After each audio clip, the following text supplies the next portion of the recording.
Assalamualaikum warahmatullahi wabarakatuh. Alhamdulillahirabbil alamin. Qalallahu ta'ala fi kitabihil karim. A'udzubillahi minasyaitonir rajim. Bismillahirrahmanirrahim. Wa ma khalaqnas samaa'a wal arda wa ma bainahuma la'ibin.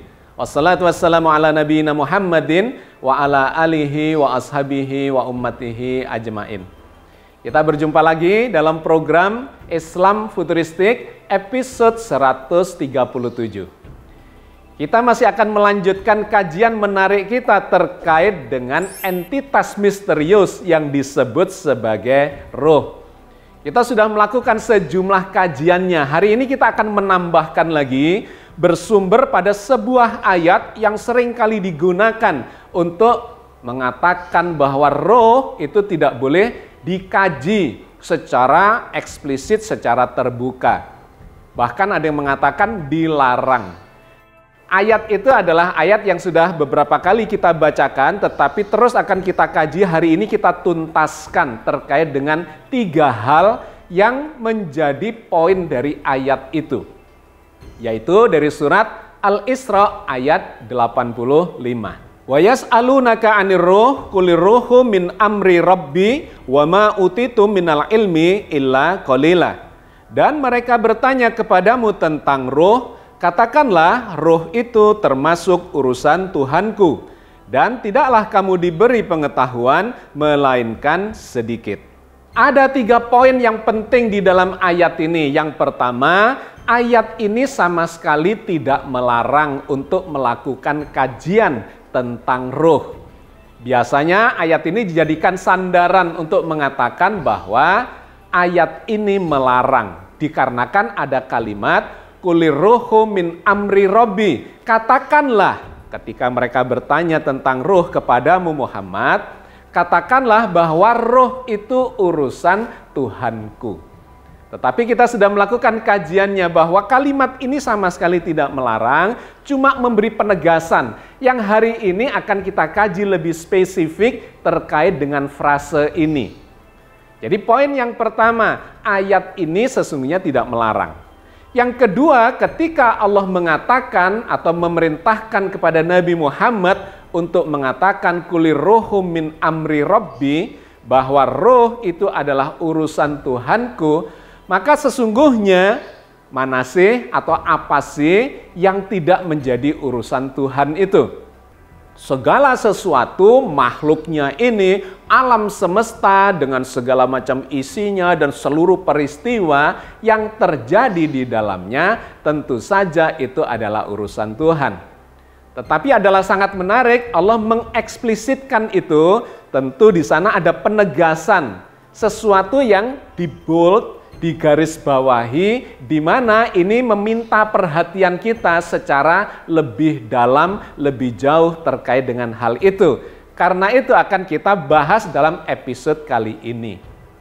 Yang ketiga, kemudian dikatakan wa ma utitum minal ilmi illa qalila. Dan tidaklah kalian diberi ilmunya tentang roh itu kecuali illa qalila, kecuali cuma sedikit. Ayat ini justru menegaskan bahwa kita diberi ilmu oleh Allah atau manusia diberi ilmu oleh Allah terkait dengan roh itu meskipun cuma sedikit.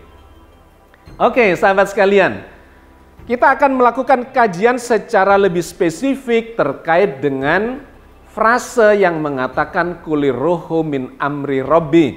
Katakanlah bahwa roh itu urusan Tuhanku. Di sini kita melihat ada nuansa bahwa Allah memberikan penegasan terkait dengan roh itu. Roh itu urusan Tuhanku. Meskipun segala macam urusan itu sesungguhnya urusan Tuhan. Tetapi ada beberapa peristiwa atau informasi yang oleh Allah diberikan penegasan agar kita ini memperhatikan lebih jauh. Di antaranya terkait dengan roh ini. Di sini terkandung ada sebuah informasi bahwa roh itu sebuah urusan yang sangat dekat dengan Allah. Di mana kita sudah melakukan kajiannya sebagian di episode-episode yang lalu, bahwa istilah roh digunakan untuk 3 entitas. Yang pertama terkait dengan wahyu, firman Allah, Al-Quran itu disebut sebagai Ar-Ruh. Sangat menarik bahwa firman Allah, sistem informasi terkandung di dalam kitab suci diistilahkan dengan ruh. Karena itu menjadi make sense, menjadi wajar kita bisa menerima bahwa Allah mengatakan ini, ruh ini memang urusan Tuhan. Karena memang itu adalah firman, itu adalah kitab suci, itu adalah kalamullah. Satu. Yang kedua, istilah roh digunakan menggambarkan malaikat Jibril. Malaikat yang digambarkan Al-Quran sebagai malaikat pemimpin dari sekian banyak malaikat. Yang memiliki kualitas sangat tinggi dan digambarkan didekatkan kepada Allah.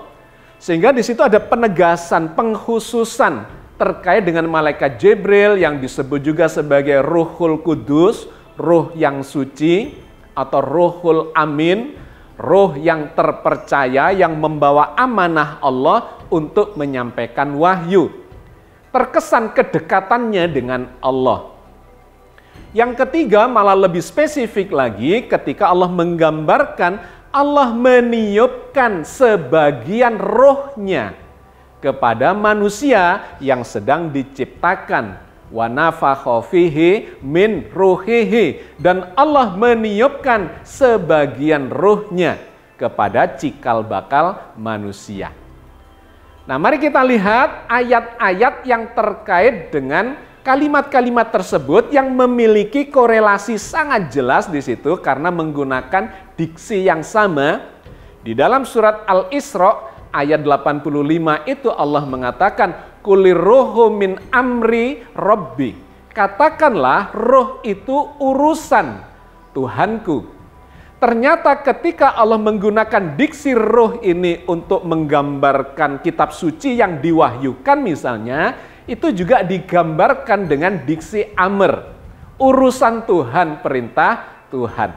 Misalnya yang difirmankan Allah di dalam surat An-Nahl ayat 2. Yunazzilul malaikata birruhi min amrihi ala may yasha.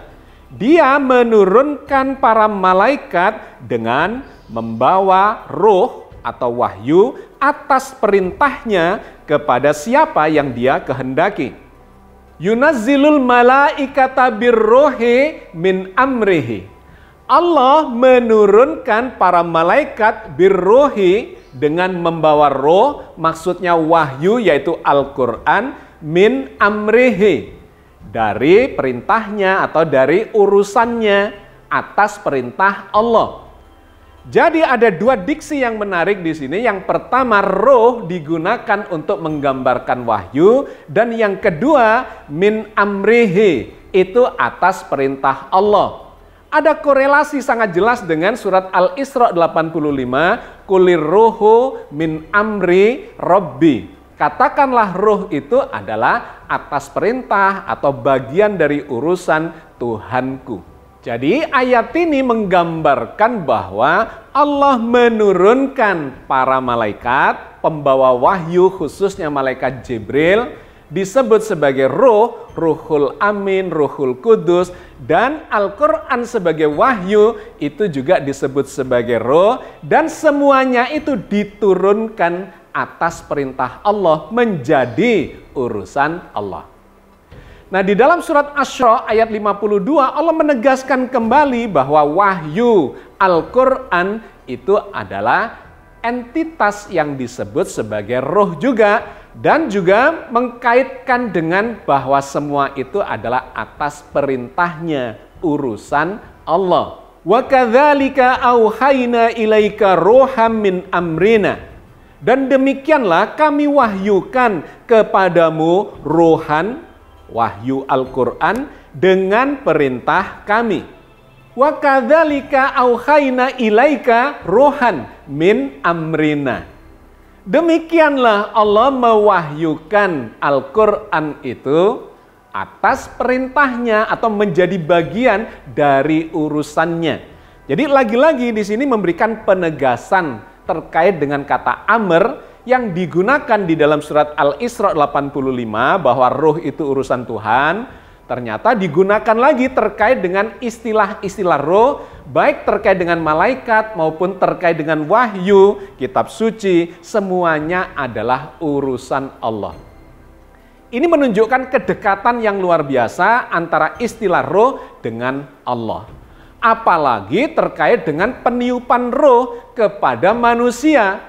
Itu bahkan dilakukan oleh Allah sendiri, digambarkan di situ dalam surat As-Sajdah ayat 9 misalnya. Tsumma sawwahu wa nafakha fihi mir ruhihi. Kemudian dia menyempurnakan penciptaan tubuhnya dan meniupkan ke dalamnya sebagian ruhnya. Tsumma sawwahu wa nafakha fihi min ruhihi. Allah menyempurnakan proses pembentukan penciptaan tubuh manusia di dalam rahim dan wa nafakha fihi min ruhihi. Kemudian Allah meniupkan oleh Allah sendiri sebagian ruhnya. Semakin menggambarkan kedekatan yang tidak terpisahkan antara apa yang disebut sebagai roh dengan Allah, karena roh itu min ruhihi, sebagian dari ruhnya. Ini tentu saja sangat menarik dan memberikan gambaran kepada kita penegasan terkait dengan frase kulir ruhu min amri robbi. Sesungguhnya roh itu adalah urusan Tuhanku. Dan menjadi semakin menarik ketika kita lihat diksi roh di dalam Al-Quran itu tidak ditemukan dalam bentuk jamak. Jamak itu artinya jumlahnya banyak. Roh-roh yang jumlahnya banyak itu tidak ditemukan di dalam Al-Quran. Roh digambarkan dengan diksi yang bersifat mufrad, artinya tunggal, roh. Kalau jamak itu mestinya menjadi arwah. Arwah itu adalah bentuk jamak dari roh.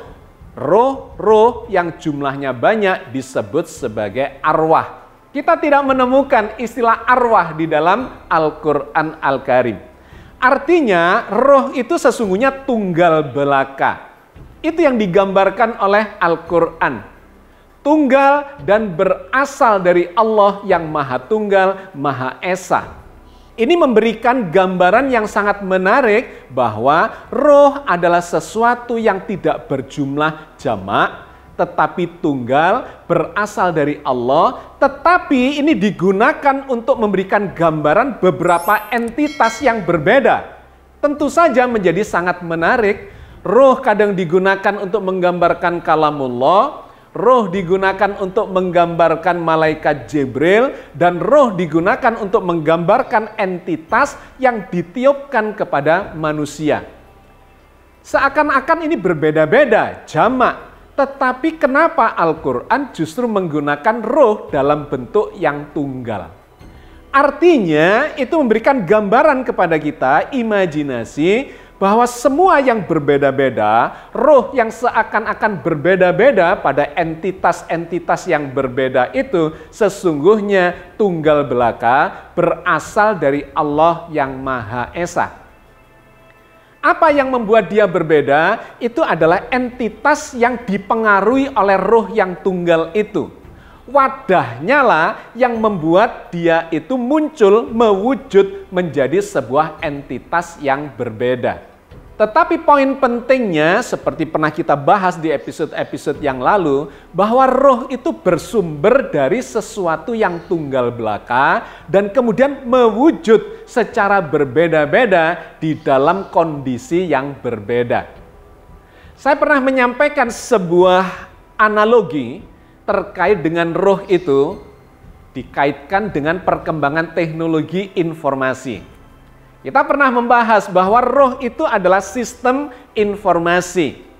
Ketika dianalogikan dengan teknologi informasi, maka saya menggambarkannya itu seperti listrik yang menjadi sumber kehidupan tetapi kemudian diwujudkan dalam bentuk sistem operasi atau operating system. Sebagai contoh sederhananya adalah terkait dengan sistem informasi yang diterapkan pada teknologi komputer. Misalnya, ada 10 komputer yang berbeda-beda. Hardware-nya berbeda. Kita mengenal dulu ada Pentium 1, Pentium 2, 3, 4, ada i3, i5, i7, dan sebagainya. Maka berbeda-bedalah hardware atau perangkat keras dari 10 komputer itu. Itu bisa dianalogikan dengan badan manusia yang berbeda-beda. Saya berbeda dengan Anda berbeda dengan teman kita yang lain. Bahkan berbeda dengan binatang, berbeda dengan tumbuhan dan makhluk-makhluk hidup yang lainnya. Tidak ada yang sama hardware-nya, atau perangkat kerasnya, atau badannya, tubuhnya, fisiknya.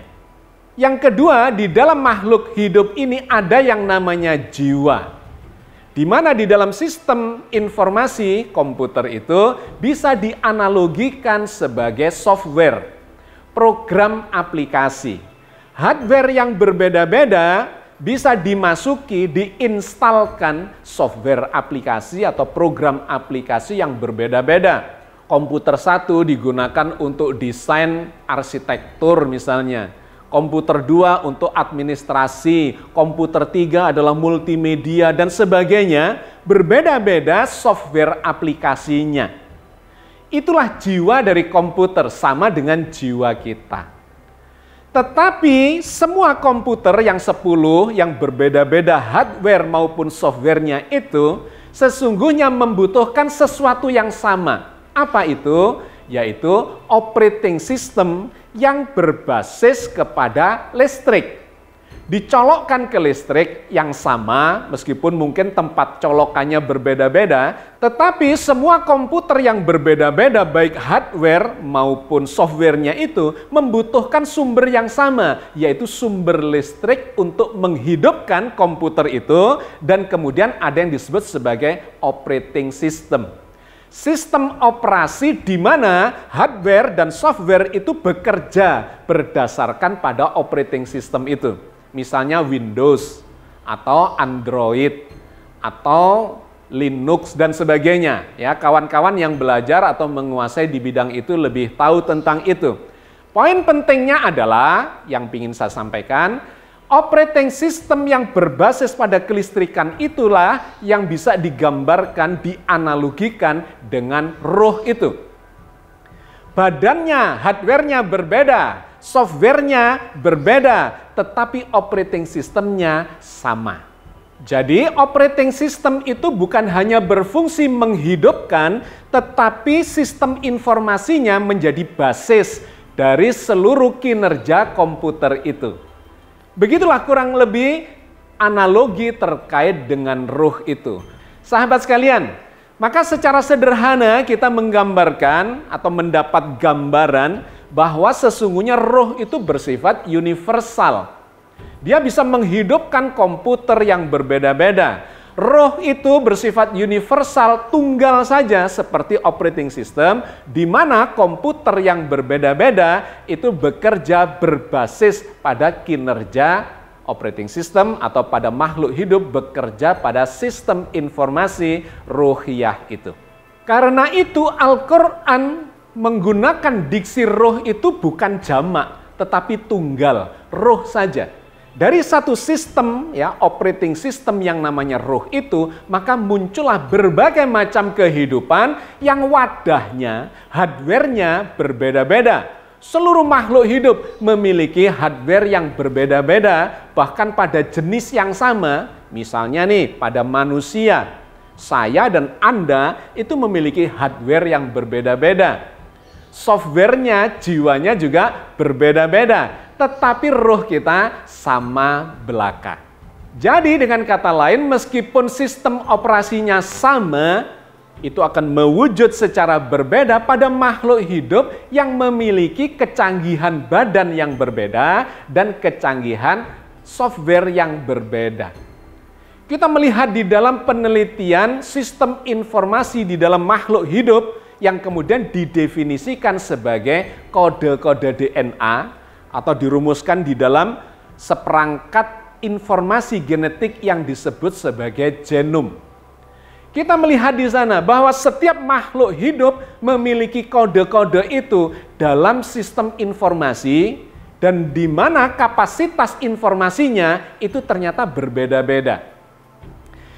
Kita melihat di dalam tabel genom itu, mulai dari makhluk hidup yang berderajat rendah sampai yang sangat kompleks, ternyata memiliki bit informasi di dalam genomnya, di dalam kode-kode genetikanya atau DNA-nya itu berbeda. Dalam penelitian tentang genom kita mendapatkan misalnya pada virus itu berkisar antara 3 kilobyte sampai 1,3 megabyte. Berbeda dengan bakteri yang lebih kompleks, kapasitas dari genomnya, sistem informasi di dalam genetiknya, berkisar antara 580 kilobyte sampai 13 megabyte.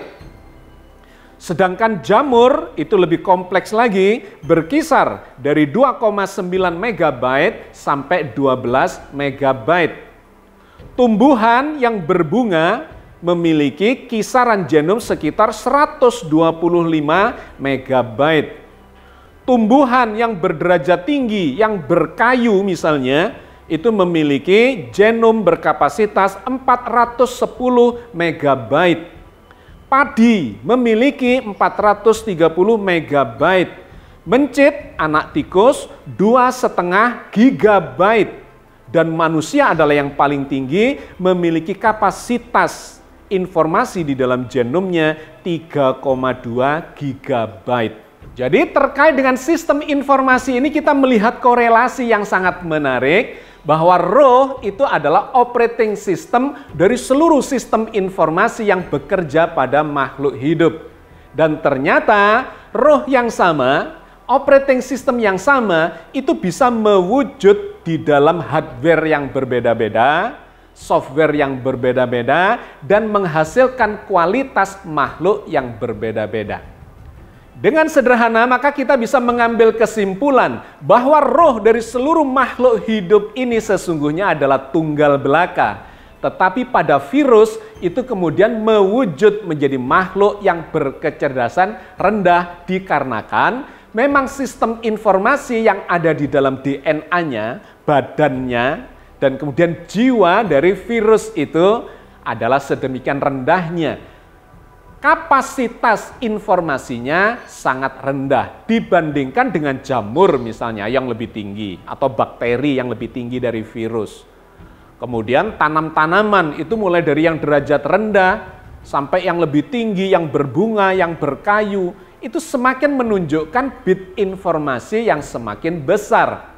Dan pada binatang memiliki otak, memiliki sistem saraf, di mana DNA-nya itu sudah ordenya gigabyte. Apalagi manusia dengan yang kata Al-Quran diciptakan fi ahsani takwim, dengan derajat yang tinggi, dengan kesempurnaan penciptaan yang paling baik di antara makhluk hidup lainnya, bit informasi di dalam genomnya ternyata paling tinggi, 3,2 gigabyte. Sehingga manusia memiliki tingkat kecerdasan yang paling tinggi, makhluk yang paling mulia di antara makhluk-makhluk hidup yang lainnya. Tetapi sekali lagi, sesungguhnya roh itu tunggal belaka. Dengan analogi yang berbeda, kita bisa menggambarkan roh itu mirip pancaran sistem informasi dari sebuah provider, di mana di sini ada jutaan gadget-gadget yang semuanya mengacu di dalam medan informasi dari provider itu. Bergantung pada apakah yang Anda miliki itu smartphone atau perangkat gadget yang jadul misalnya. Itu memiliki kualitas yang berbeda-beda, mereknya berbeda, spesifikasinya berbeda, tetapi semua menangkap dari provider yang sama dan hasilnya berbeda dikarenakan perangkatnya berbeda, hardware-nya, software-nya juga berbeda, meskipun berasal dari provider yang satu akan menghasilkan kinerja yang berbeda-beda. Dan sangat menarik ketika kita melihat analogi di dalam Al-Quran terkait dengan roh itu, dikaitkan dengan apa yang digambarkan Al-Quran sebagai angin. Angin itu memiliki akar kata yang sama dengan roh. Di dalam Al-Quran, angin menggunakan diksi rih. Asal katanya atau akar katanya sama dengan roh. Dan digambarkan bahwa angin itu adalah sesuatu yang bertiup kemana saja. Anginnya sudah ada di sekitar kita, tetapi Allah bisa mengirimkan angin itu kemana saja untuk menghidupkan wilayah-wilayah yang mati. Sangat menarik, Allah berfirman di dalam surat Fatir ayat 9. Wallahu alladzi arsala riyaha fatusiru sahaban fasuknahu ila baladim mayyitin fa ahyayna bihil arda ba'da mautiha kadzalikan nusyur. Dan Allah dialah yang menghembuskan angin, lalu angin itu menggerakkan awan. Maka kami halau awan itu ke suatu negeri yang mati, lalu kami hidupkan bumi setelah matinya dengan hujan itu. Demikianlah kebangkitan itu. Jadi sangat menarik ketika kita melihat analogi antara roh dengan rih atau angin itu. Angin ini yang memiliki akar kata yang sama dengan roh digambarkan, ditiupkan oleh Allah, dikirimkan ke tempat-tempat untuk menghidupkan kawasan-kawasan yang mati itu. Anginnya sudah ada sesungguhnya di sekitar kita. Allah tinggal meniupkan, menggerakkan, mengirimkan ke tempat-tempat yang dituju. Anda tidak akan menemukan informasi di dalam Al-Quran Allah menciptakan roh. Karena roh itu memang bukan makhluk, bukan ciptaan Allah. Melainkan entitas sebagian dari eksistensi Allah yang ditiupkan kepada makhluknya sehingga menghidupkan.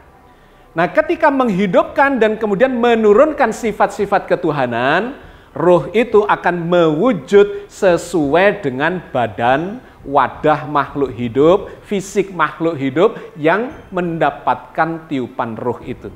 Itulah yang membuat berbeda antara binatang dengan tumbuhan dengan manusia. Dikarenakan wadahnya berbeda meskipun sesungguhnya ruhnya adalah sama. Oke sahabat sekalian, saya kira kita cukupkan kajian kita sampai di sini terkait dengan roh yang sangat misterius itu. Yang disebut oleh Al-Quran sebagai urusan Tuhan, dikarenakan memang begitu dekatnya eksistensi dari roh itu dengan eksistensi Allah sendiri. Sudah senantiasa ada roh itu di dalam sifat-sifat ketuhanan yang kemudian ditiupkan seiring dengan proses penciptaan makhluk hidup. Mudah-mudahan Allah senantiasa membimbing kita di atas jalan yang diridhoinya, khususnya ketika memahami hal-hal yang sangat misterius yang tidak bisa tidak, kita harus mengacu, merujuk kepada firman-firmannya. Mudah-mudahan dengan cara itu kita berada di dalam bimbingan, di dalam ridhonya. Amin ya rabbal alamin. Assalamualaikum warahmatullahi wabarakatuh.